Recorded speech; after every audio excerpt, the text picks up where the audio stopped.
Kejadian terjadi pada pukul 7 waktu Indonesia Barat di Jembatan Merah Tanah Gocap, Kelurahan Babakan, Kecamatan Tangerang, Kota Tangerang.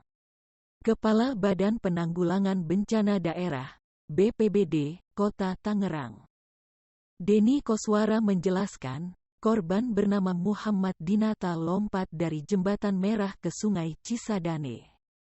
Saksi melihat korban meloncat dari jembatan, jelas Denny melalui pesan singkat. Saat melompat, kata dia, korban meninggalkan motornya di pinggir jalan dan videonya sempat viral menyebar di WhatsApp. Motor korban yakni Honda Supra X125 warna hitam bernomor polisi B6657CZI. Diindikasi pelat motor beralamat di Kelurahan Nusa Jaya, sambung Denny. Dari pantauan langsung di lokasi, petugas BPBD Kota Tangerang siang ini masih melakukan pencarian korban di sekitar Jembatan Merah.